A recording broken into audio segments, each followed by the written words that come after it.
We have to put life at the center of everything. Every single human being on this planet is connected to, dependent on the living system of Mother Gaia, which is an infinitely vast, complex, forever changing reality that is at the core about diversity. It's at the core about every single thing that lives, every human, every leaf of every plant, every tree, every earthworm, everything that lives is unique and changing. What if we create spaces in which we come in and we tune into what's here? What do we want to learn today? Why are we learning that? Like holding space and creating light structures for deep love and passion and connection and exploration and experience to emerge. Hello and welcome to this week's special episode, which we recorded on Friday night at our live event in Devon near Totnes. As well as this very powerful evening of conversation, we had a day retreat of nourishing and healing practices on the Saturday, which was such a joy to offer. I want to say a thank you to Jasmine Luella Paprika, who you met on last week's episode, and her sister, Natasha Jade, who both helped me host these events and make them super smooth. This conversation was on the day that we got a new government, and it reminded me that this whole project of All That We Are and the other names it has traveled through, The Future is Beautiful and Think, Act, Vote, was created in the run-up to the election in 2010, which was when this 14 years of Tory rule began in the UK. I was inspired to ask people from all walks of life to share their vision of the future we choose in recognition of the broken political system we have. And it's something that in one way or another I have continued to do for now over 14 years. This has included our book, as well as, of course, this podcast. I want to reflect that it is quite something to be ending a long era of rule with one political party. And of course, this island of the United Kingdom is one that has such a deep history and such a unique positioning within the world. And what happens here on this little island does seem to ripple out around the world. Over this time, we have seen political changes in the UK, including the age of austerity and Brexit. I personally haven't enjoyed watching the Labour Party in recent years and witnessing the splits over Jeremy Corbyn. And despite feeling quite a lot from what we have experienced through the Conservative government and the brief coalition with the Lib Dems, I didn't have high hopes for this new government. Despite some really positive changes, such as the cabinet being made up of just 6% of privately educated people, unlike the past two cabinets, which were both over 60% private school, it offers something different, which is more representative of the country. And it's true, if we do have different people in positions of power, it shapes the decisions that come out of Parliament. And of course, with that, I have a healthy amount of skepticism. However, I was surprised to learn that since getting into power, this government has already scrapped the cruel Rwanda scheme for refugees and asylum seekers, set out a clear and urgent need for a ceasefire in Gaza, announced plans to nationalize the railways, started working to improve the Brexit deal, ditched the onshore wind ban, and entered talks with junior doctors. As we discuss in this conversation, government politics is one part of the puzzle, but it is amazing to see that there is a sea change which could impact policies and therefore lives. Some of you that are newer to this podcast might not know that I actually used to work in Westminster politics and was also part of the referendum campaign to change our voting system. I spent a lot of evenings and weekends working on political change before choosing this last 10 years to focus on a different way of being, which you will know from this podcast. My guests for this conversation, in the order that they speak are Helena Norberg-Hodge, who is a linguist, author, filmmaker, and pioneer of the new economy movement. She's the founder and director of Local Futures and the convener of World Localization Day and the Planet Local Summit. She is the author of the inspirational classic Ancient Futures and Local is Our Future, and producer of the award-winning documentary The Economics of Happiness and of Planet Local. She is the founder of the International Alliance for Localization and a co-founder of the International Forum on Globalization and the Global Eco-Village Network. Helena is a recipient of the Alternative Nobel Prize, the Arthur Morgan Award, and the Goy Peace Prize for contributing to the revitalization of cultural and biological diversity and the strengthening of local communities and economies worldwide. Anthea Lawson is the author of The Entangled Activist, Learning to Recognize the Master's Tools, which was published by Perspectiva Press in 2021, a book exploring why activists can end up recreating the problems that they are trying to tackle. She was previously a campaigner for international human rights organizations, working on campaigns to shut down tax havens, prevent banks from facilitating corruption and environmental devastation, and control the arms trade. At Global Witness, she launched a prize-winning campaign that changed the rules on secret company ownership and resulted in new laws in dozens of countries. Before that, she was a reporter at The Times. She is currently working on a second book about activism and is an editor at Dark Mountain. Jae Spencer-Keyse is a passionate facilitator, learning designer, activist, and co-founder of Futurecraft, which creates community-centered journeys of discovery and co-creation for the body, mind, and soul, and Radical Reimagination, a collective of initiatives aimed at addressing the urgent need to re-envision and co-create learning experiences and life as a whole. They have over 12 years of facilitation experience, designing events, curriculums, online courses, residencies, and festivals. Locally, Jae helped co-create the Totnes Climate Hub and develop peer-to-peer and project-based learning at Sand School. Their work champions alternative education practices that prioritize well-being, creativity, connection to the sacred, and community engagement. They are also a photographer, deeply enjoying capturing the beauty of human expression and connection through their lens. In this conversation called Unlearning Realities, Future Visions, we explore the question, how do we create planetary scale transformation on a local level? Themes that we touch on include our relationship with the modern human world, diversity, economic literacy, localized food economies, parenting, radical and meaningful education, sacred and big picture activism. I hope that this conversation offers something to you and inspires you to find your way, to offer your hand in creating the future that you choose. Welcome to All That We Are, with me, your host, Amisha Gadiali. On this show, we explore the weave between activism, the sacred, creativity, and regeneration, the spaces where our inner and outer worlds dance. From healing trauma to nature connection, to new technologies to ancient wisdom, it's time for us to move beyond silos and into an integrated way of being. Every one of us has ideas and personal experiences to share that can lead us to a more beautiful future. Despite the challenges we face as a global community or the pressures we meet in our daily lives, when we stop and dare to listen, to ask ourselves the big questions, and to share what we are already doing and envisioning, we create the futures of our wildest dreams. And we begin to embody all that we are becoming, and all that is possible.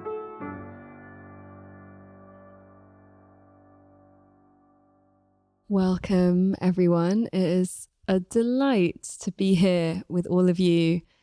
We are in a beautiful warehouse space looking out over the River Dart and lots of trees with all of their green leaves, and also with the dulcet tones of cars passing by on a rainy evening here in Devon. And we have a wonderful group of people here tonight that have gathered. And we found out quite hilariously, as we were all getting to know each other before, that nobody that's here was in fact born and has lived their life in Devon, but that we've all been called here for different reasons. And for everyone that is here in this conversation, the four of us, this is the place that we call home at this time. And we are also here on the night that we've found out today that we have a new government that's being formed, and we have the end of 14 years of this Tory government that many of us have been experiencing for all that time, and all of the global implications of that. And there's been some interesting developments in the results, including the Tories losing an awful lot of seats, 41% of the new parliament being women, 4 Green MPs, and also 4 Reform MPs. And so, yeah, it's definitely a moment of change, along with the Cancer new moon. So here we are in all of these moments of something new springing up. And I'm absolutely delighted to be joined by Helena, Anthea, and Jae, who are 3 women or non-binary people that are of different generations. And so I feel it's really interesting for us all to come together and share something around a question of how do we find our part in creating the kind of planetary transformation that we're longing for.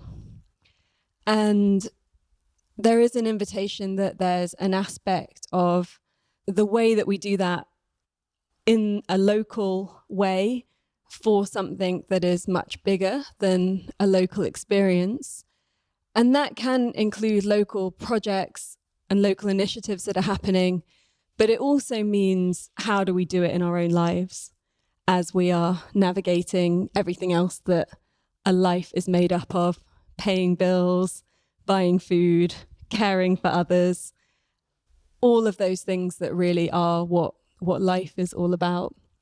And so I'm going to go first to Helena, if you would like to share what's alive for you around this question.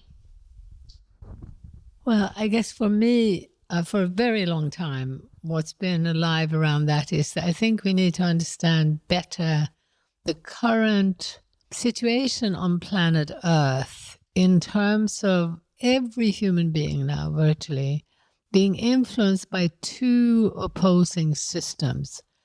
On the one hand, we have what we can only describe as a patriarchal, top-down, techno-economic, global economic system that, because it now has control of media that reaches across the entire planet, this top-down monocultural system is pushing consumerism, is pushing mass urbanization, which means it's removing us from the land. It's systematically destroying small-scale farming, fisheries, forestry, that for generations were able to maintain biodiversity and not destroy the way we have been doing particularly in the last 30, 40 years.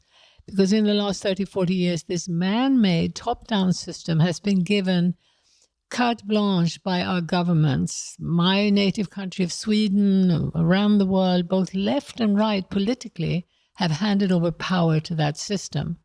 On the other side, every single human being on this planet is connected to, dependent on, the living system of Mother Gaia, which is an infinitely vast, complex, forever changing reality that is at the core about diversity. It's at the core about every single thing that lives, every human, every leaf of every plant, every tree, every earthworm, everything that lives is unique and changing. So I now, for about 50 years, have been trying to promote what I call localization instead of globalization, a more conscious path back to support that home, that real economy, that life that we all need, that we all long for. And we need, I believe, to be more aware of how the dominant system of that patriarchal man-made system, which is nothing but a set of ideas started by a few men, it's now a few hundred years ago, but it is nothing. It's a blip in the history of our evolution. And yet we see it as so all-powerful, and many people have lost hope that we can change that system. I have not lost hope. I'm convinced it will be changed. I'm convinced that life will prevail. But right now, on the eve of this new election, I don't see many signs that any of the new political leadership are touching on these issues in the way that we need to. And I really hope that women who are more deeply connected to the natural world, who are more deeply connected to life in general, will help to carry a message about how do we live in and supporting Mother Gaia. And that has to mean respect for diversity. It has to mean more localized economies. I know I can sound very perhaps arrogant in claiming that, but I think once we step back and look with a bit of distance at the planetary situation, it will become very clear that cultural diversity and biological diversity have always been linked, and that there is a longing to get back to that. That's why we now see, the Welsh wanting to reclaim their language, and all over the world, we see these trends that show what humanity wants. They want a better relationship with the living world. They are discovering the trauma that comes from being separated and disconnected, both from other humans and from the rest of life. So there's a huge will and there's a huge cultural turning of greater respect for women and the feminine, for the indigenous, for every animal, for every plant. We're becoming aware of how much we treasure life. But I think what's missing to a great extent is a type of economic literacy. And I think the economic literacy that comes from the Gaian reality will inevitably have to mean a type of localization or decentralization to adapt. And so I'm very privileged that I had a sort of a bird's eye view of all of this, because I ended up in this ancient Tibetan culture that hadn't been colonized and that had not even been transformed by Christian missionaries. The Christian missionaries, as forerunners to this dominant patriarchal system, went around the world and made cultures feel like they were stupid and backward if they didn't belong to this one monoculture.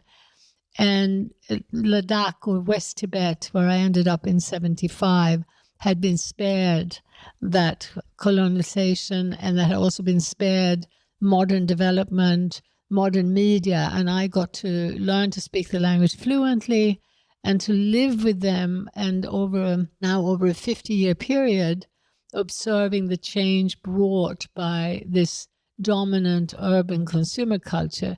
So from very early on, these divergent paths, do we continue to globalize or do we start moving towards localization? We're very, very clear from that experience. And I then also worked in Bhutan over a 5-year period and had, was in Mongolia and with the Maasai and working with people from Peru and from all over the world. And again, this sort of knowledge was reinforced. But I do feel that it is remarkable how difficult it is to have people have clarity about this. And so, for instance, right now I'm very worried about the way so many people who have become passionate about probably the most important interface between humanity and Mother Gaia, which is how we grow our food. And this is a meeting point where we're talking about producing something that every person needs every single day. And we have shown in a movement that I've helped to build up that localized, meaning as a system, shortening the distance between the farm and the table so that you start bringing together the producers and the consumers. Those shorter distances are essential to support diversified production. So localized food economies are vital. From the corporate world, there has been huge pressure now to just use the language of regeneration. And it's going to become obvious that that's because Nestle and Kellogg and the giants want us to use simple language instead of more systemic language and clarity about the central systemic direction we need. And so in regenerative, large monocultures for export are fine. Glyphosate is fine. So I'm urging all of us to have a more systemic view and use more systemic, holistic language. So we need to talk about the distances. We need to talk about the diversification. We need to talk about the deep community building that also happens over seed and soil in these localized efforts. And they are wonderful. They are so inspiring. They're so healing of people and nature. So I hope with this podcast to help send a strong message about how we should all be trying to support that, even if only by articulating this bigger picture. Even if we can't put our own hands in the soil, we can support this movement. I also just want to add that from the experience of indigenous culture, that the two most important things we do as human beings, how we rear our food and how we rear our children, those were turned into shadow work by this patriarchal dominant system that started in Europe, but that still is continuing to undermine and turn into shadow work, both of those two most important activities. So in the localization movement that we're trying to promote, we put at the center the importance of parenting, the importance of mothering too, and of the role of mothers and their need for support, the need to give every single mother in a nuclear family who didn't strangle her child a gold medal, because it's completely unnatural to be doing this in a nuclear family alone. And I want every mother listening to never for a minute think that they're not doing good enough. They need to know they are, as I say, if they haven't strangled their child, they're already exemplary. And they need to get more help. They need to get more help, and we need to have, as we talk about gender and so on, let's please look at the role of children and how we rear them and what that means in terms of mothering. Thank you, Anthea. That naturally brings us to you as a mother of two wonderful children. And I'm also curious from the perspective of engaged activism and today on election day, what's alive for you around this question? Thank you. Thank you, Helena, for setting out patriarchy and the system that's really sort of framed the context for the conversation we're in. I was sort of gesticulating enthusiastically when you were talking about the bit about mothers and support, because when my kids were really little and I was on my own in a house looking after them sometimes, which is what happens in the nuclear family. And of course, I'm lucky to have a house to be in with them and all of that. And I found myself thinking it should be illegal to leave a new mother alone with children in a dwelling place with no other humans. This is not right. This is not what we evolved to do. This is so utterly wrong. So that gave a kind of a deeply felt sense to what I already knew through my campaigning work to be the case, which is we have to put life at the centre of everything. We have to put life at the centre, and then what we do economically, and I don't mean economically in the narrow sense of how economics is defined at the moment. It's about how we provision our lives in accordance with the limits of nature.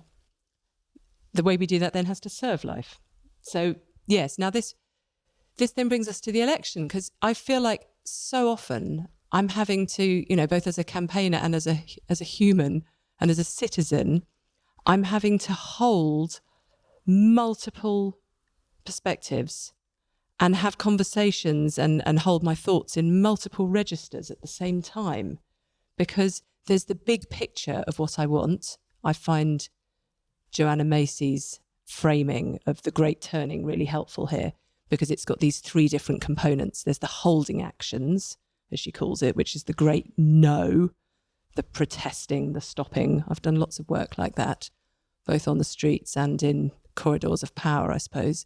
And then there's the creating new alternatives. That includes localizing and how we do everything differently. And the third bit is the underpinning, the spiritual underpinning, the how do we see the world? How do we understand ourselves? What do we think a human is?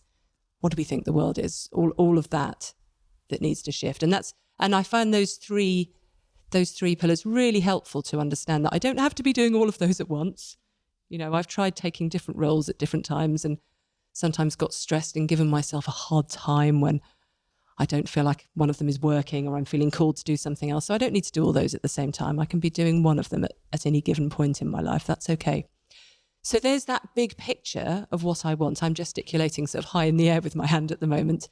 And then there's this sort of pragmatic, practical conversation of engaging with politics where it is. Now, just because I'm holding all of those big picture things, and that's the world I want, and I want my work to contribute to some of that in whatever small way I can as one human, I don't want to not engage with politics as it is. I don't want to not vote. I don't want to not take part in this system, even if I think, well, the Labour Party is still completely following neoliberal routes. There's no real alternative here in terms of like the big picture. There's a very obvious alternative in that they're not going to be running things exactly as this horrible government that's just departing has been doing so. They're not wantonly cruel in that way. And they're going to improve all sorts of things straight away, which is great. But big picture, no, it probably won't. And yet I still want to participate in some of that. So I've been out knocking on doors tactically for a Liberal Democrat candidate for the last few months, which is hilarious. I'm not a Liberal Democrat, but lots of us lent her our vote and lent her our help. We've got fantastic new local MP who will be great. And somehow I've got to hold all of that at the same time as the big picture bit. So that's how that sort of feels like it comes together for me right now on the first day of a new government. Thank you. Jae, what's alive for you and bringing in this perspective of education and children and what they're creating and how they're experiencing the world and futurecraft and some of the skills that we need in order to be able to live this? Yeah, I was thinking about the different layers and levels of the ways in which we can respond locally and globally and personally. When I was younger, I was given a scholarship to go to a ballet school when I was in my teens. And it was quite an extreme educational experience and quite traumatizing. There's lots of beautiful, amazing things about it in the sense of like coming from a more working class background and being given an opportunity to go and be an artist, which none of my family had ever had access to before. And it also taught me a lot about power and privilege. And it made me realize that a lot of the time when you're in experiences like that, you get to make it because of the people you know. It's not really often about how hard you work. And I didn't really understand that about the world, but kind of got that lesson in my teens. And when I left 6 weeks into year 10 for many different reasons, but mostly like injury and pain, but just feeling very fed up with that educational experience, I felt that it took the love of joy and dance and movement that I had my whole life away from me. I got like really fascinated with this question of like, what is learning and what is education and who gets to decide? Because I moved to a very normal state school in Derby after that, which was an entirely different experience where science was suddenly the most important thing. And I'd spent most of my life being told that dance was the most important thing. And I was like, who says? Like, and why can't I dance anymore? And where's movement? And why am I in this uniform? And I felt very enraged. Yeah, very philosophical about it at that age, actually, and kind of went down a path of reading a lot of different philosophical perspectives. And I studied politics, then I studied my master's in psychology and neuroscience because I wanted to understand people and the way that the world worked. And then I realized that it took me so far away from people and the way that the world worked. All of these situations were taking me away from myself, away from my opportunity to learn, away from the land, away from spirit, away. And that was just like, I felt that on such a deep level, such an embodied level. And I became really ill in my early 20s. I got diagnosed with a rare autoimmune liver condition and experienced that breakdown through my body. And through that, have been in a state of recovery ever since, and only recently have gone into close to remission after 11 years. And I attribute that to trying to get into closer and closer alignment with myself of what am I really here to do? Like, what am I here to learn? I was making sense of the world at that point, often through a sense of proving. Like, I felt that I needed to prove myself, like being told that I need to get this scholarship to get out of Derby, to get a life.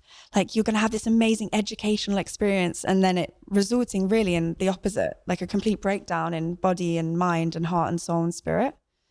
And I felt really, how can I transform the world with that? And that took me on a path of like understanding education from the global perspective. Like, what is going on? What's this odd globalized educational experience that lots of people are having?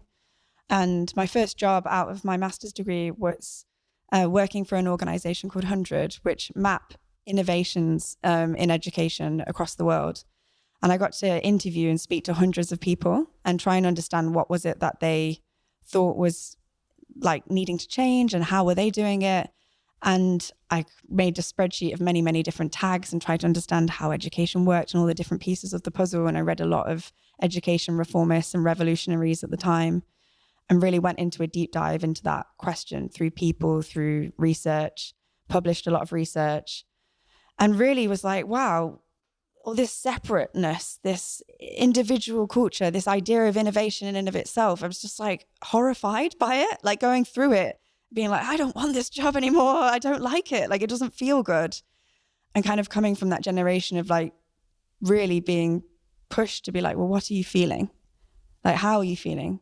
Have you felt? And kind of also being a bit embarrassed and ashamed about that. Like, are we feeling too much? We're like the millennial generation, like spending too much on avocados and brunch and like talking about our feelings all the time.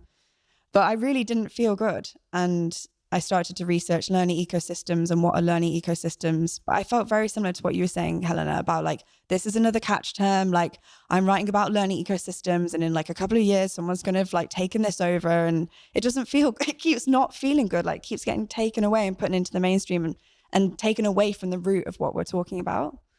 Yeah, I had amazing opportunities at quite a young age to be part of conversations in DC and influencing educational policy at the Brookings Institute. But again, it just didn't feel good. And I was quite argumentative and outspoken. And I'm definitely not proud of a lot of the ways that I'm probably behaved in those situations. And I felt really enraged. So during the pandemic, with two close friends of mine, one's Moroccan and one's Italian Indian, we created an organization called Youth by Youth. And that was for young people intergenerationally to come together around the world to speak about what kind of learning and education they would really want. And it was white minority. It was like really inclusive, diverse space. And it was the kind of space and the kind of opportunity to discuss radical education that policymakers said it wasn't possible. They're like, oh no, it's too hard. It's too hard to get all those people in the room. And I was like, you're not trying hard enough. And at the same time, then noticing how much energy it does take and burning out and going through that process as well. And realizing I don't know how to do this either. Like, again, being humbled continually, angered and humbled. And I've read your book, Anthea, and I learned a lot about like activism through that lens and many other lenses, and trying to come more into like what sacred activism means for me now. And a lot of that has been like doing re-embodiment work and kind of coming into a reckoning with myself about this current moment and how it's playing out in my body, but also the children's bodies, and not knowing like what it looks like to create an educational system that doesn't have harm at the center of it, but really curious how we might do that together. And I came off this organization and rooted in Devon, and was influenced deeply by the Transition Towns movement. I did a Transition Towns peer-to-peer learning journey when I first moved here, helped set up the Totnes Climate Hub, which still exists. And that was such a beautiful, like, we can do this together and it's real. And it was really felt very tangible and now helps people on the day to day.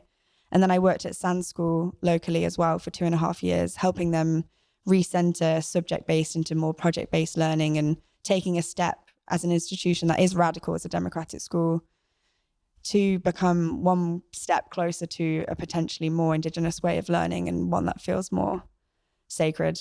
And Amisha mentioned Futurecraft, and this is a more new venture that I've been doing with some friends, working with people who want to look at the skills we might need to learn to craft a better future, and to do that in a deeply co-created way, and trying to understand the emergent processes that we've forgotten, to listen more to our bodies, our intuition, to the land in doing so. So yeah, that's a bit about me. Thank you, Jae. Thank you for tuning in.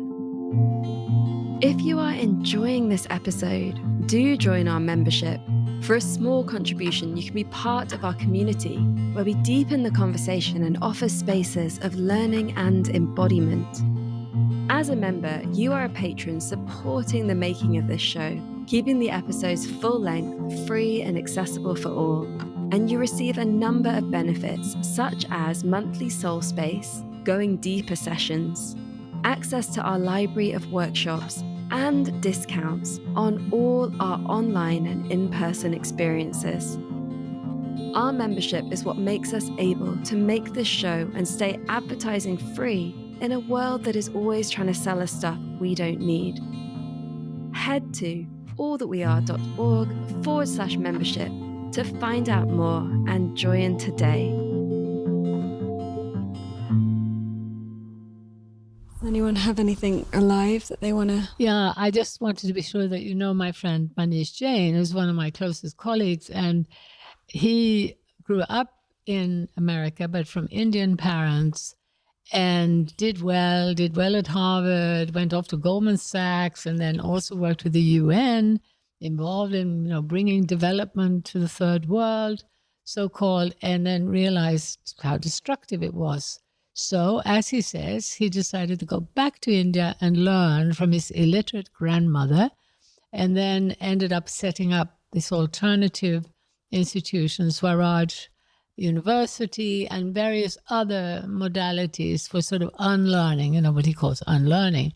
And he had a young friend named Bayo Komolafe, and he asked me to invite him to one of our conferences, and we sort of launched Bayo, who has now become also very well known. You know Bayo as well. And Bayo's story is similar. He did very well and was very privileged from Nigeria, but also realized how education had taken him down this path that made him deeply unhappy and involved in work that really is not meaningful. So I think, again, when we look at this dominant system, we need to really be aware that education for urbanization, education for an extractive global capitalist system is what schooling has been about from the beginning. And I think even though we can't change that overnight, I'm a proponent of what I call big picture activism. So I also want to say that to you, Anthea, that we can't work at all these levels and we can't do all these things, but we can share the big picture. So we start getting a united movement that is able to take on the system and shift the whole systemic apparatus, and education is a fundamental part of it, and so is urbanization.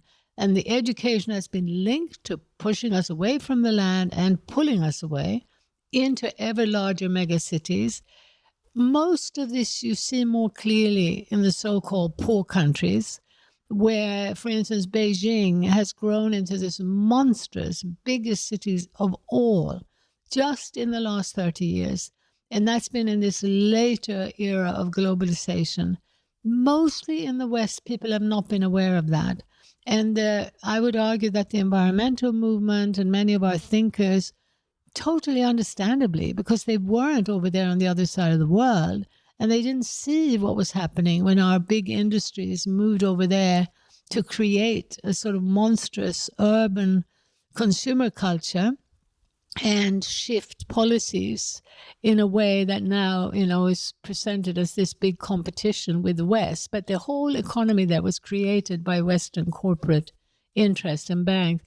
So we work with something called the Rural Reconstruction Movement in China, and we're seeing that everywhere we look, there is that clear desire of people to live more connected to nature, and also particularly in the again, in the so-called poor countries, there's much more awareness of the central role of farming and the importance of farmers and small-scale farming.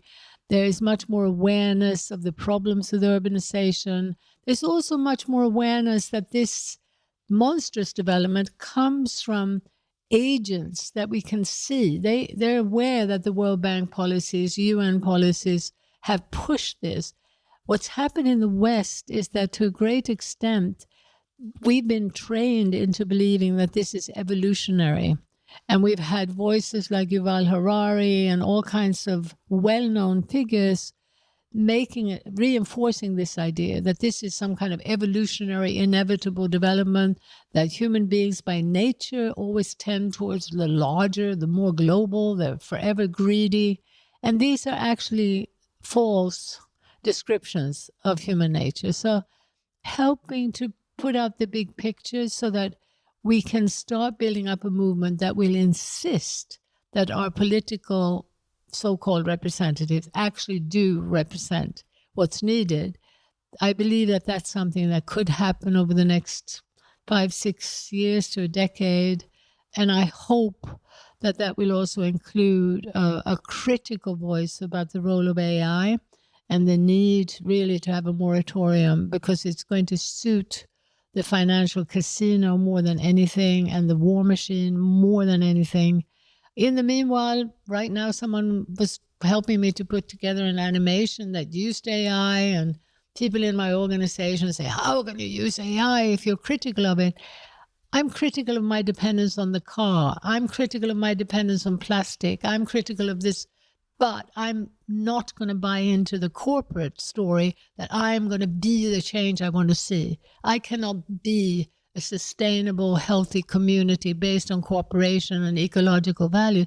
I can work towards that. But I think kindness and compassion towards ourselves and towards others, including inside the corporations and banks, is essential as part of an activism that could help to create this big picture without demonization, without the politics of identity, but with a clear systemic analysis. That's what I hope to encourage. There's so many things I want to pick up and I can't pick them up. I've got to choose a thread and pull on it.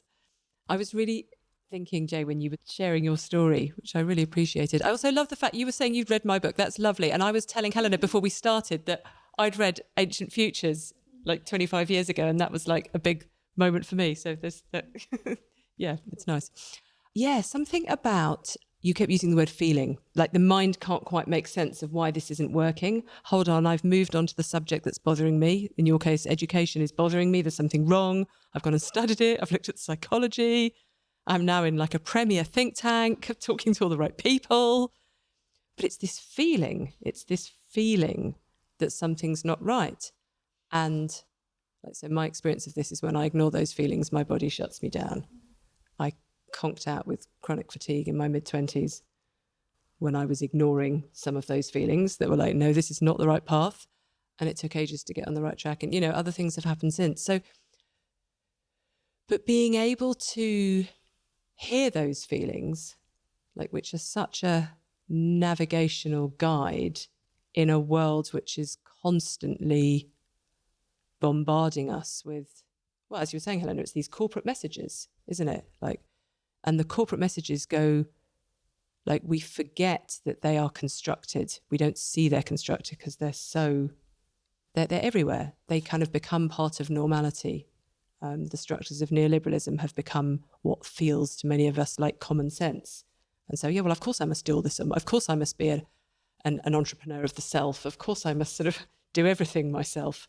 It's like, no, actually, that's not it. Anyway, just the difficulty of feeling those and even being able to feel the feelings and then to be able to work out what it is that they're guiding us towards. And sometimes that's a quite intuitive process. And if we try and lift it immediately into the realm, I was hearing that in what you were saying, if we try and lift it immediately into the realm of the rational thinking mind that we're using to kind of process the stuff on the day-to-day basis, that doesn't always work, which is not to say we want to chuck that out, right? I think it's sometimes easy to hear this as, oh yeah, we only want to do the feelings. It's both. We've somehow got to bring the two together. in these ways of trying to find what is our part to play in the big picture, in the place that we're in the moment that we're in now, because it will change over time. Yeah, I really appreciated your story of how you've kind of navigated through that intuitive sense to where you've got to now. I wanted to ask you, do you feel like you've got to a point where what you're doing now feels, for now, because of course it may change, like it's aligned? Like, does it seem to be working for you, the approach you're taking, if that's all right to ask? Yeah, it's an interesting question for me. And I relate to it through a lens of neurodiversity, which I am also at the same time critical of. It's like holding the yes and. It's like, I recognize that I'm someone that seems to go towards working on things in almost a project-based way. And people might define that within our culture as ADHD, but they certainly don't in other cultures. And it's hard to know what to do with that, because in a way it's a useful way of trying to make sense of myself. And it's also not. So at the moment, I've been pursuing photography as a way of supporting myself financially. And I've been really enjoying that. It's been a deep creative expression to connect to other artists and creators and freelancers, and to really hold space for them to figure out how they want to connect to themselves and the world, and for me to have a creative outlet. I think it was something I actually wanted to do for a very long time. I think when I left ballet school, I was like, well, if I'm not going to be a ballet dancer, then I'm going to be a photographer and a journalist. And I think that's kind of what I'm doing, to telling stories and in this visual experience. And at the moment, that does feel somewhat aligned. And there's a continual grappling of, like, as we're talking about the many layers and levels to try and hold, I really noticed that in myself. Like, there's often a desire to be working more with people from all around the world. I just returned back from India, from the Swaraj with Manish, where I had been spending time there for a month, just with the community there, like in their unlearning journeys, and helping to co-facilitate reimagining education programs. And it brought me so alive to be in that space. And it brings me so alive to work with my close friends here in Devon who are developing their music, which is speaking to their souls and other people's souls. And I love to co-create programs that bring people from across the UK together to reimagine the future. And I love working with people, on all these different levels and ways. And it seems to be that I'm in a dance, like I'm dancing through my own life, and that it's ever evolving and changing.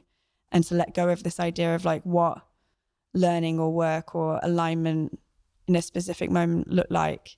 Yeah, I think that's how I feel right now. How do you feel about your current work and your alignment?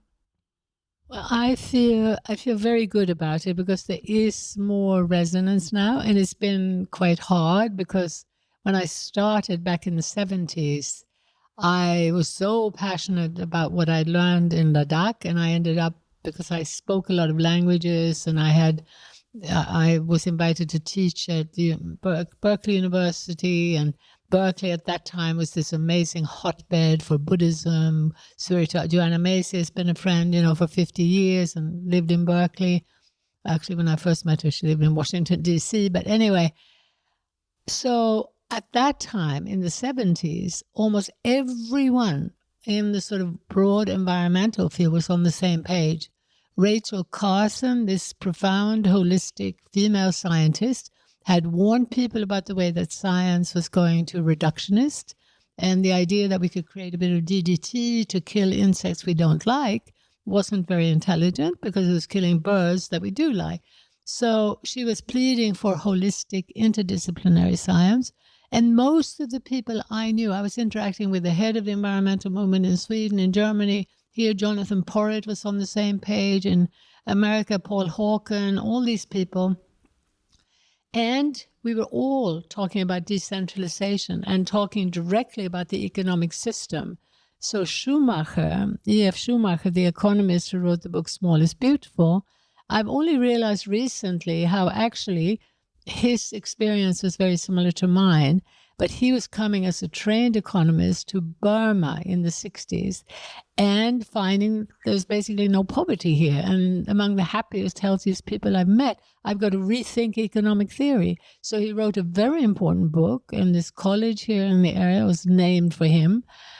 But what started happening is that by the 80s, and particularly by the late 80s, as corporate heads, including Al Gore, whom I met, and someone named Morris Strong, whom I knew very well, as these corporate leaders became seriously concerned about the environment, they were starting to run the show. And Morris organized this huge meeting in Rio in 92. And then suddenly, this combination of decentralization, or small is beautiful, and more holistic knowledge was off the table. What was there instead was treating symptoms, and it all sounded very good. And it meant that Jonathan Porritt came back from that telling me that I was an eco-fascist, because I was talking about bringing information to the Ladakis and Bhutanese about how this Western system wasn't working for us. And he was saying, you know, I sounded like the communists, and I don't blame him, but I had to sit through, meetings at Schumacher College where he was singing the praises of British Petroleum. When I tried to point out what British Petroleum was doing in Ecuador, I was sort of booed out of the college. And he was later on thinking that the government was going to be now we had this amazing new government that was going to change things. So it's been hard, and particularly seeing how many dear, beloved, and influential and intelligent friends started changing their narrative, not aware that it was subtly being shifted as the corporate influence grew and grew and grew. It grew on the university campus, it grew in the media totally, but even in the environmental movement. I fear that I sound very arrogant saying this, and I really do want to say that I don't blame anyone. I just hope that they're coming back on side again to remember what we knew back then. Because by the late 80s and then later on into the 90s and until 2008, so in that whole period from the late 80s, 2008, it was really difficult to raise awareness about the global economy in the West, because most Westerners were saying, why are you so depressing? The Hudson in New York is cleaner, the Thames is cleaned up. Can't you see? Government is talking sustainability. We're becoming sustainable, and we're promoting sustainable development. And when I kept trying to say, well, actually, if you go over to India and China, you won't call that sustainable. If you're on the ground.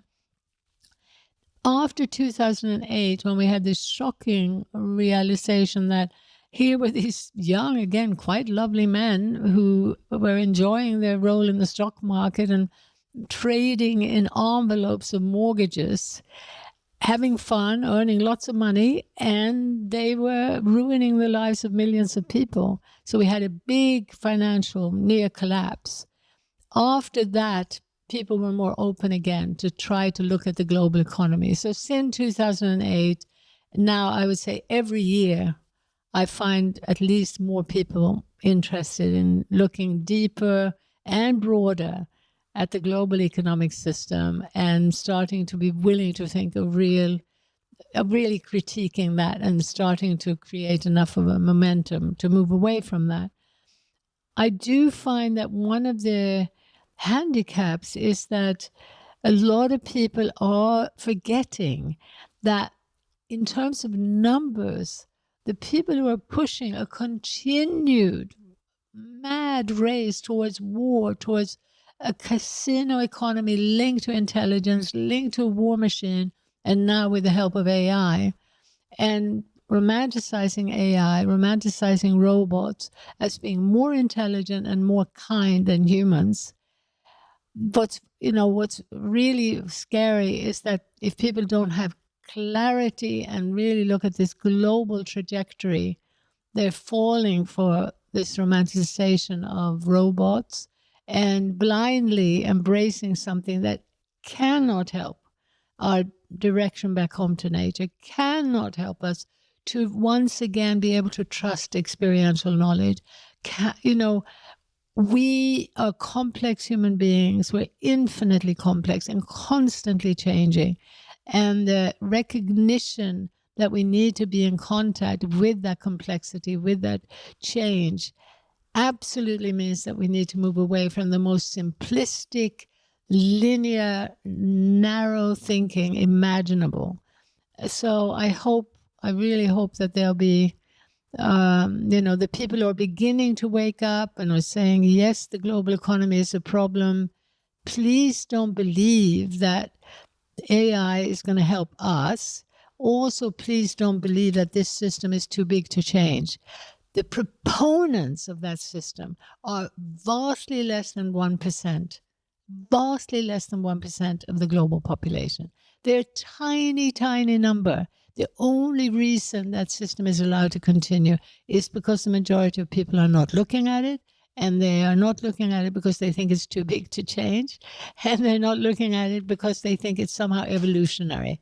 It's exactly the opposite of evolutionary, and I sometimes think I should call the movement I'm trying to support revolutionary, with brackets around R, because basically we want to go back on track with evolution.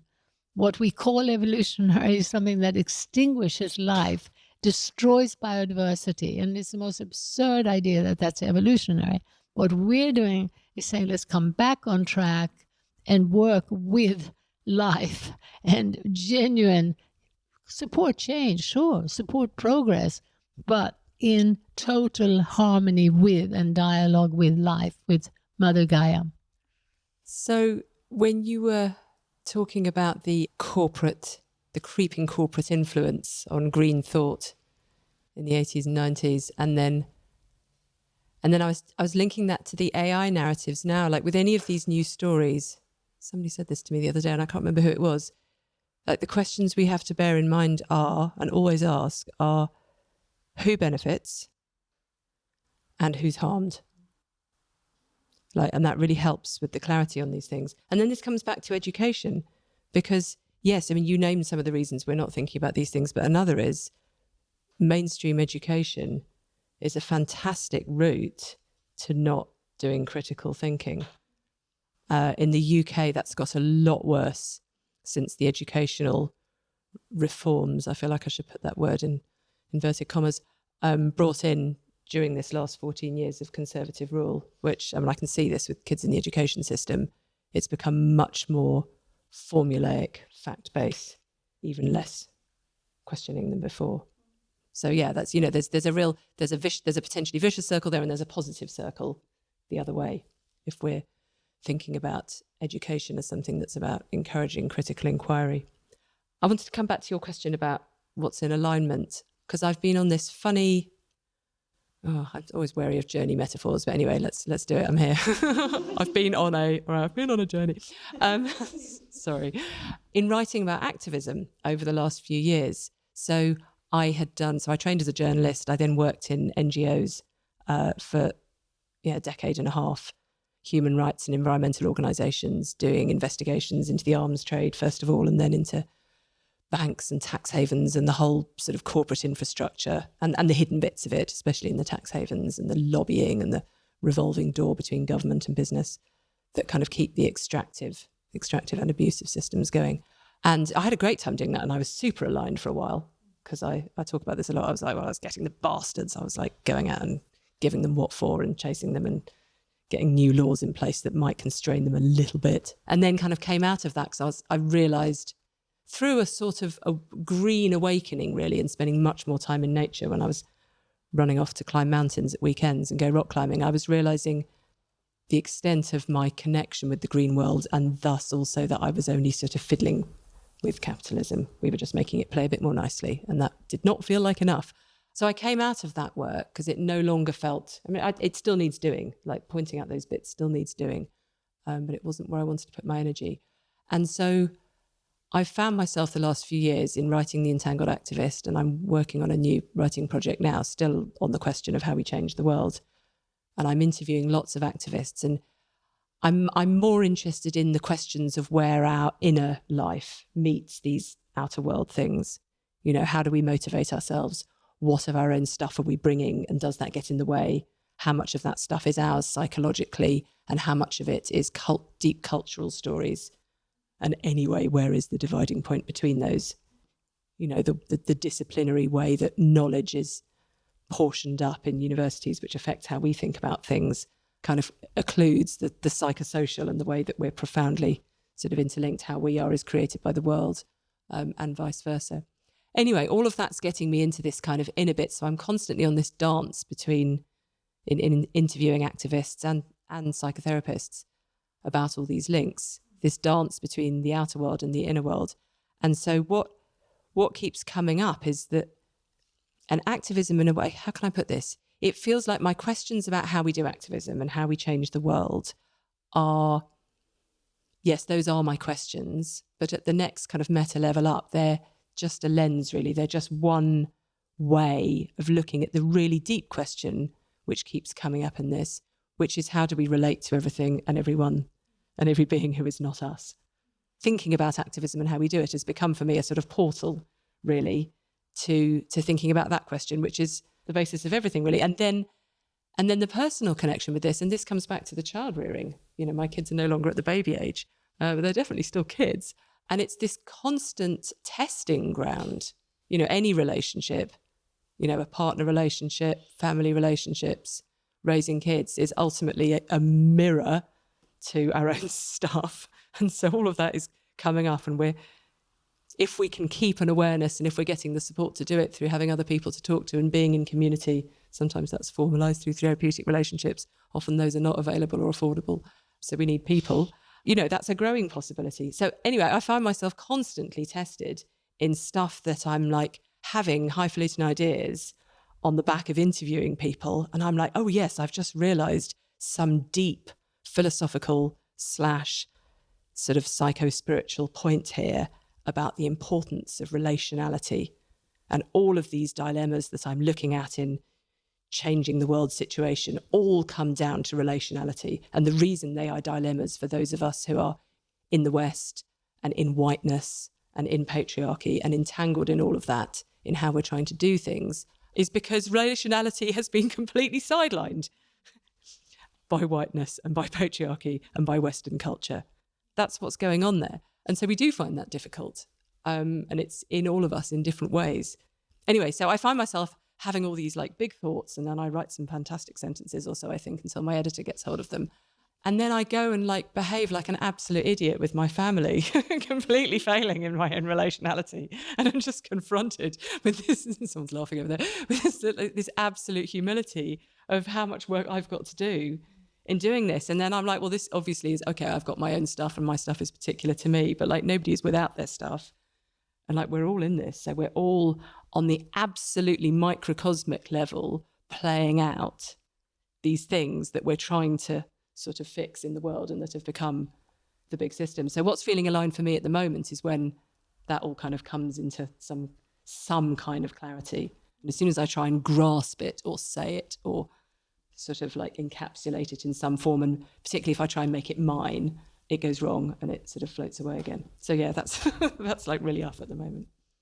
There's something there where you say my stuff, and I just want to say it's our stuff. Right, thank you. I'm really even in that because it does feel that is part of where we're at, where there's such a emphasis on personal responsibility for absolutely everything, and we just can't, whether it's changing the world and we're up against corporations, or whether it's like being completely in control of all of our triggers whilst we're moving as a species through enormous transformation, and stuff is getting swirled up, and all of that change is happening through us, and it happens in our homes as much as it happens, you know, in this kind of this other place. I feel like all of us coming from that younger desire of wanting to both change the world and like have that inquiry, like, what is my role? What's the most effective?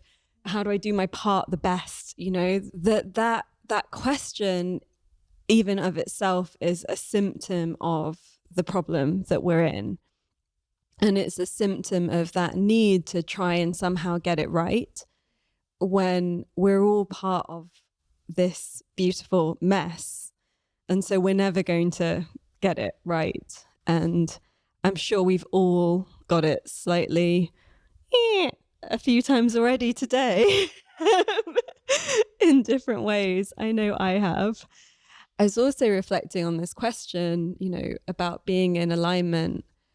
And it's funny because actually it was in the run up to the election in 2010 that I started this project, Think, Act, Vote, that became The Future is Beautiful, that became All That We Are, that has been a space for the wisdom of Manish and Bio and Jonathan Porritt and so many others. And it started off with me in the run up to an election, the first election of my life that I wasn't excited about. And, I was a kid that stayed up all night and watched elections because I was like, yeah, we can change the world tonight. and in 2010, having worked in Westminster already at that point and in DC, having been a teenager in Derby, wanting to get out of that place, didn't know we'd end up here, Jae, but here we are, and I'm very happy that we're here. And already found that disillusionment. Like the question that I started asking was, how can we create the future we choose? And how can we empower each of us to have that vision and permission? And I suppose that's evolved now into my work on intuition and how can we communicate with the unseen world? How can we listen differently? How can we be vessels that can also hear the whispers of our ancestors or the cries and the wisdom of our future generations, and to hear what the trees want and what they're saying and how the river's guiding us. And that does feel in alignment. And yet I don't think my life has ever felt more messy than it does now, literally. and that is also because I am in a difficult situation with responsibilities holding more than one person is able to hold. And so it shows up in different ways. And so I say all that, having asked the question, because, it's like, well, we're gathering interesting people, so we have to ask the question, how? And in a way, it's a bit of a game because there's so many different ways to do the how. And it's ever evolving. And I wonder if part of it is about keeping that space of really deep listening alive and holding all of the complexity and all of the different dimensions and attending to different aspects of reality at the same time in a completely imperfect way. And it feels like the biggest thing that we need to release, especially for everyone that's listening to this conversation, who cares, who has lost sleep asking this question, because that is the community of All That We Are.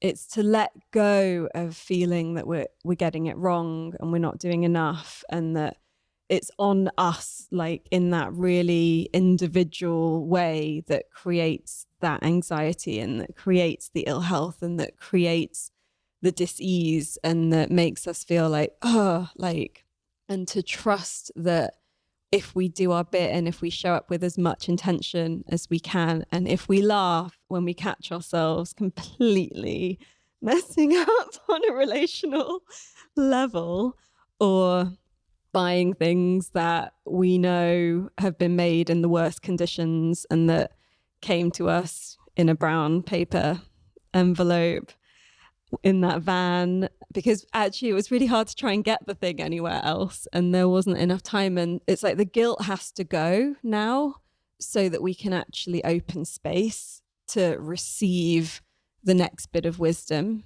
And that really is my invitation tonight, to compost the guilt so that we can make space for something else. Jae, do you want to speak? And then I'm going to open it up. Yeah, I've been really struck by this turn towards relationships in the conversation. I remember that when I was in DC and in that kind of world, there was a feeling of like anonymity and no one cares. And I wondered if there was something wrong with me for pointing that out or noticing that and feeling that when I kind of go back to my hotel room. And then I found Adrienne Marie Brown's work, and one of her principles really speaking to relationships are everything and the things that I've been feeling. She had a really beautiful way of articulating it. And it allowed me to really step into that intuitive feeling that I'd had inside, because I felt really seen by her words and the work of the Emergent Strategy Institute.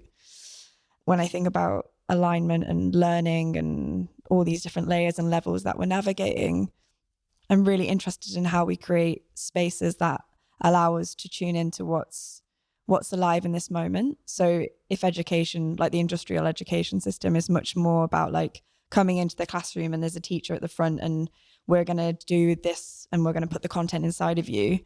What if we create spaces in which we come in and we tune into what's here? What do we want to learn today? Why are we learning that? Like holding space and creating light structures for deep love and passion and connection and exploration and experience to emerge.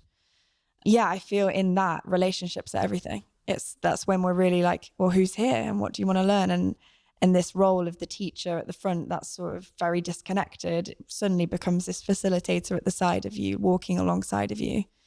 And I feel really grateful that I feel that there is a growing movement in that and trying to contribute to the growing movement of that and learning the skills myself and unlearning the skills of what an educator has been in the past. And the feeling that we're all learning all the time, and to kind of descend to this idea of learning being somewhere you go and this space, but instead something that we're doing in this moment together. And that is in relationship to myself, to you, to the land, to the unseen. Yeah, that feels like the thing I wanted to communicate last. We're going to come back to you three, Jae, Anthea and Helena for a closing, but I want to open it up to those that are here. And in the spirit of the conversation, you know, we're not speakers and an audience, but you're all here actively listening, but you're all amazing from the introductions that we've had. And so instead of inviting you to ask questions, I'm going to invite you to share something around this question that's alive for you as you're listening. And so we'll have time for 2 or 3 to share. And if you introduce yourself as well, so that our lovely listeners around the world know who's speaking. Would anyone like to? Hi, I'm Vahakan. I'm reminded of from my culture, which is Armenian. And when Armenians greet each other, especially in Yerevan, the capital, they say Parev Tsavet Danem, which means hello, give me your pain.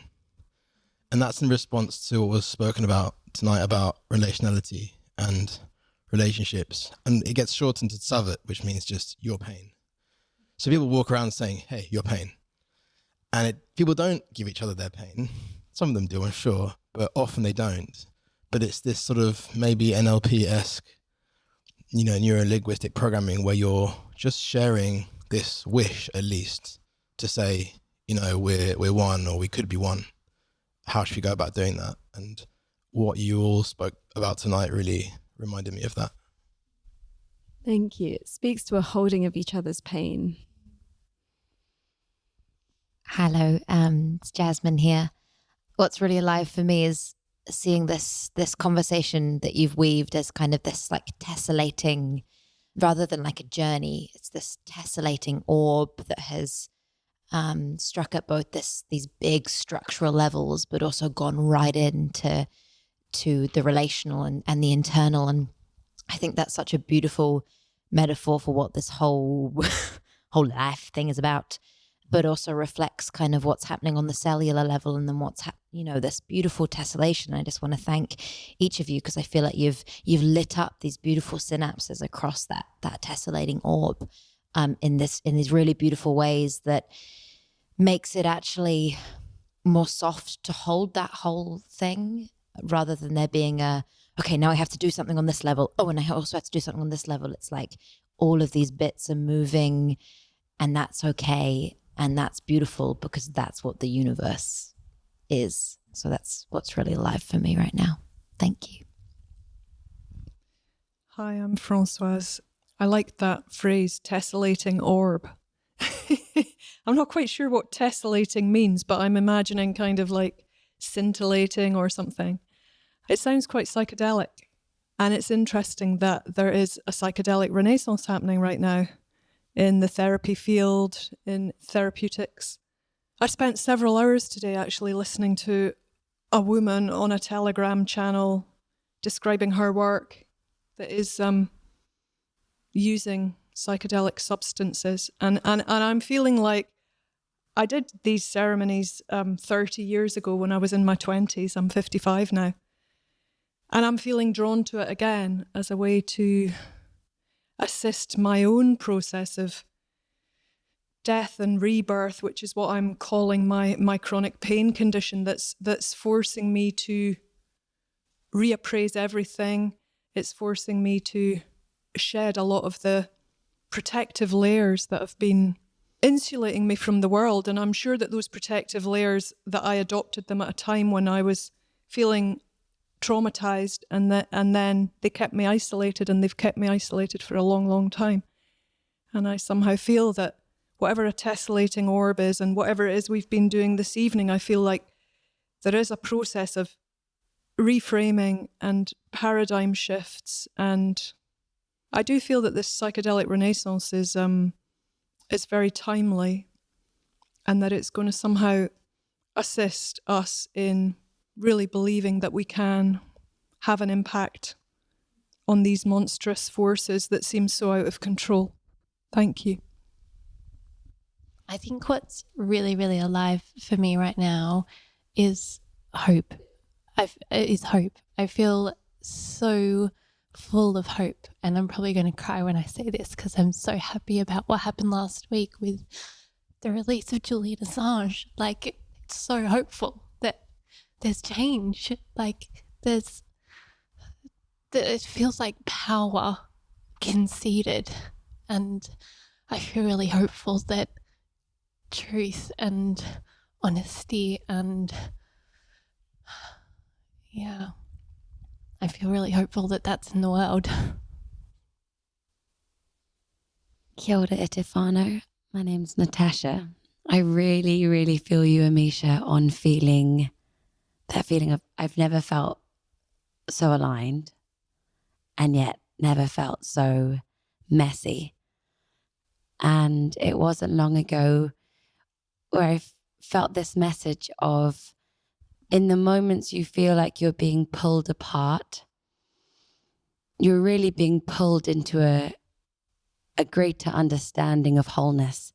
That point where the two lines meeting to create a greater circle of fullness feel so far away from each other. I just want to laugh because before this conversation, I was so deep in my own processings, and it felt so individual, and it felt so lonely. And just listening to these four powerful women, I want to laugh, and that absurdity dislodges that stone in my throat that kept me isolated and alone. And I want to laugh because laughter is so sacred. In that moment of laughter, I acknowledge all of it all at once. Laughter expresses the pain and the joy and the sorrow and the grief and the excitement and the awe, and sitting with this absurdity of this shame narrative that we as humans, this shame is suffocating our expression of life, shame of being a human, shame of simply existing. And now sitting in this absurdity, the absurdity of being ashamed of existing, and how oxymoronic, emphasis on moronic, that really is. So to feel dislodged and disrupted by you all, and suddenly it's a void. It's no longer stifled and taken up by that shame. And suddenly there's even just a little bit of space to plant something different. And so thank you for shaking me absurdly so that something else might grow. Thank you all for sharing such beautiful wisdom and being so succinct. It just shows what happens when you change the question, because how many panels have you all been watching or been part of where it comes to that space and the panel host is like, okay, who's got a question? And then somebody starts sharing from their heart. And then they're like, yeah, get to your question. And it's like, and it's because they're being asked to ask a question, when really actually we all want to be part of the conversation, because we all have so much to share. And so when you actually ask people to share what's the wisdom, it comes through so succinctly. And that was a really beautiful illustration of when we just play with the structures that have become so normal, even in something like a panel. Like, what happens when actually it's not a competition of everyone trying to get the mic and speaking over each other and trying to kind of get more of their words than the others, and what happens when it's not the space of we here on panel know more than others. Like, something else happens, and we feel it in ourselves, and it changes us. I'm gonna invite the three of you that are sitting up here on the panel to share something in the way of a closing for this conversation. Does anyone feel moved to go first? Yeah, I wanted to say this also earlier in terms of what you were talking about. I feel that the best advice that I can give to everyone is to try to find a little group that you can turn the I into a we with. And so whether it's Joanna Macy's work or Inner Transition, a lot of these things are really about coming together to share, just as we've done here tonight, deeply, honestly. And then this recognition, we're all messed up. None of us are perfect. And it's fine. We can be loved. We can feel connected.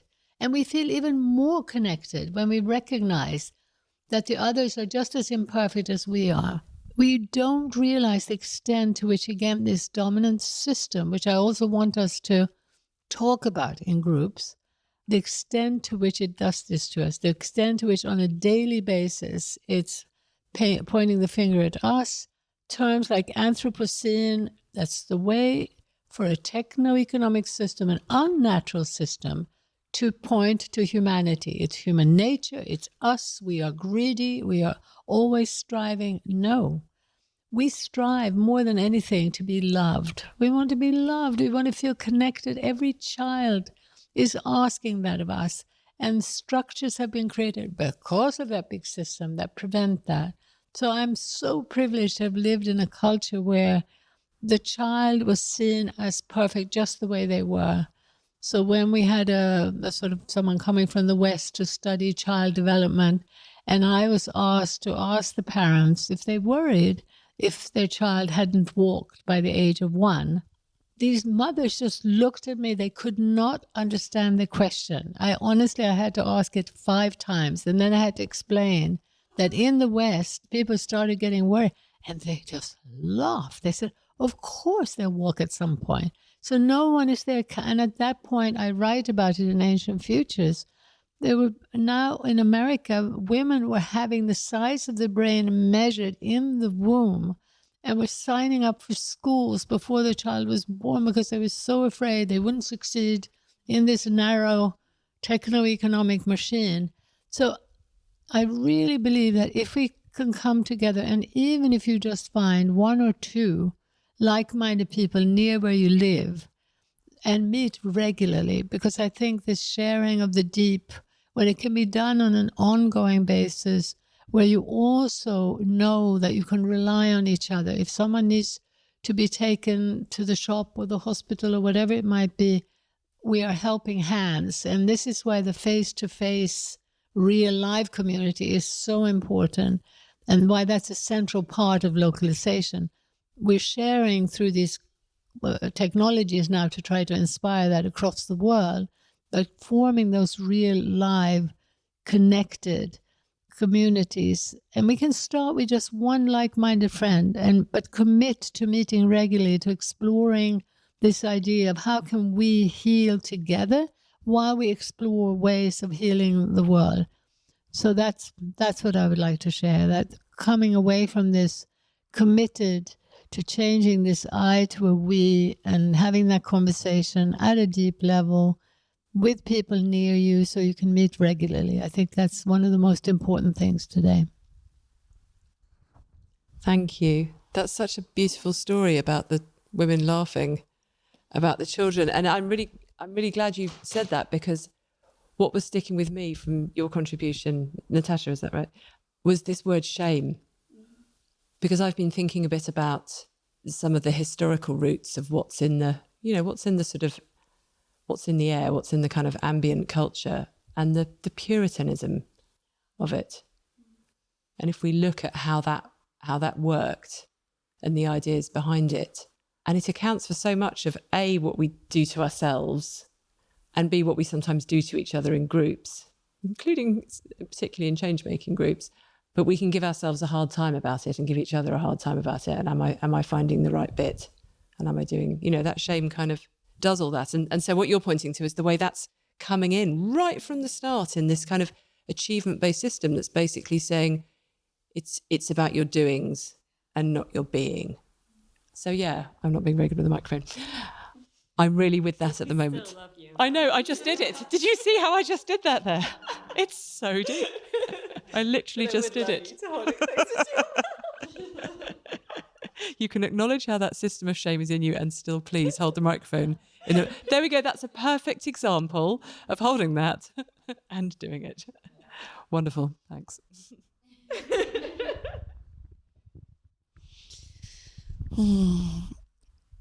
I've been really with the feeling of the different layers of the system through this conversation, which I haven't been for a while because I've been more focused on this local artistry, creative work. And it feels really beautiful to come back into this and to have gone into the self. And I've had some challenging, very imperfect relating experiences on my behalf this week as well. And to be reminded and to share in this together, like we're sharing with our emotions, the grief, the crying is here. And that just feels really beautiful, whilst also holding these bigger queries and questions and quests of how are we living in this world today, and what is the bigger unfolding, this big mystery I'm in and we're in together.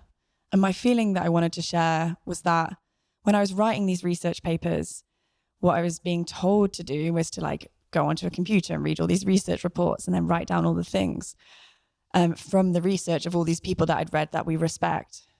But what I really did was really just tune into what do our young people need? What am I noticing?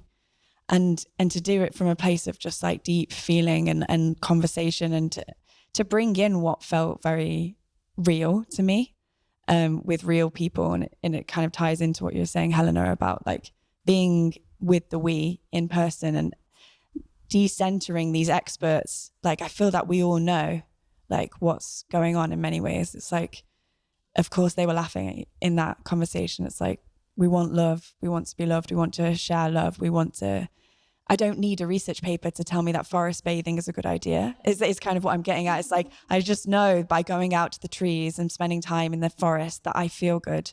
So yeah, the kind of work that I feel is happening and it looks really impressive, I feel is just the deeper truths being remembered, and there isn't really anything deeply impressive about that at all.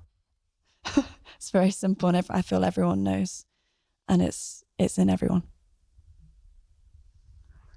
Thank you. It's a beautiful note to close on, and I want to thank everyone that is here for this beautiful co-creation of energy and information as energy that's moving through in all of these words. And we'll share the links in the show notes to everyone's work and everyone's websites. And one of the reasons that it ended up being the three of you that I invited was because of the beautiful event that you put together, the summit in Bristol last year, and Anthea and Jae both were there.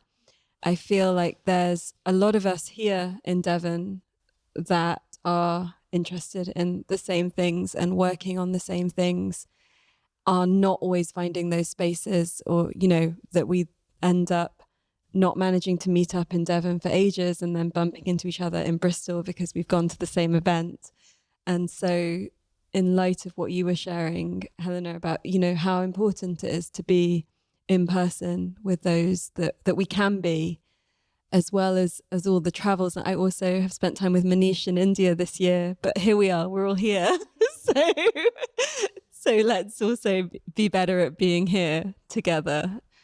I loved what Tasha and Jasmine were speaking to before we started the podcast, of really being called to this land and all of the complications of what it is to be in Britain at this time and what Britain has created in the world over hundreds of years, and to be on this land as we are breaking down some of these systems of oppression and opening up space to something else. And so just wanted to bring that in, that it is so beautiful to be here in person. Thank you all for coming and spending this time together, and for all of you listening wherever you are. I just wondered if we wanted to just make a collective kind of noise to end. I don't know what the noise is going to be. Maybe instead of just a kind of dull where everyone's doing the same, can we do the one where everyone finds a different note? And yeah.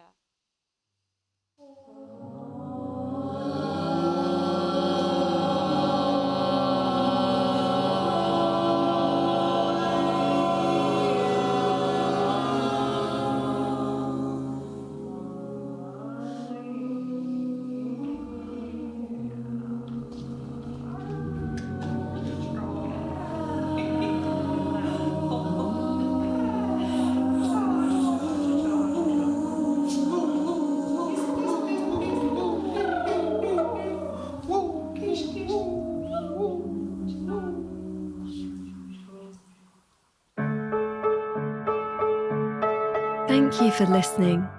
We hope that you have enjoyed this episode and it has sparked some inspiration and creativity in you. As always, you can find links to everything we mention in this episode, download our book, and discover so much more over on allthatweare.org. We give space to our guests to share their perspective without debating it or fact-checking, as this approach allows for deep, unedited conversations from the heart.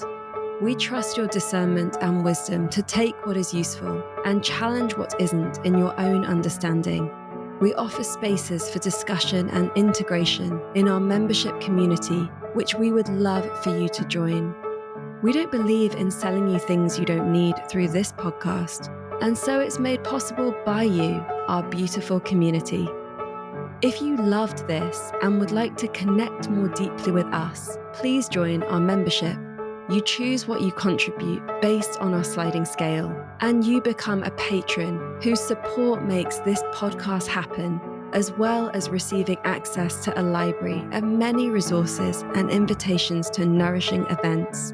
Please also hit subscribe and leave us a review wherever you listen so others can find us. This podcast is made by an all-female global team. Me, Amisha Gadiali, producer and host, Anna Greta Folderbach, who crafts the words that accompany each episode, and Mary Chan, who edits the sound so skillfully. All That We Are celebrates all that we are already and the untapped potential that lives inside us. It invites the full power of the more than human world, nature, the unseen, our ancestors, and our future generations. It reminds us that we never exist in silo, through borders, timelines, or polarity, that in each and every moment, all that we are is here.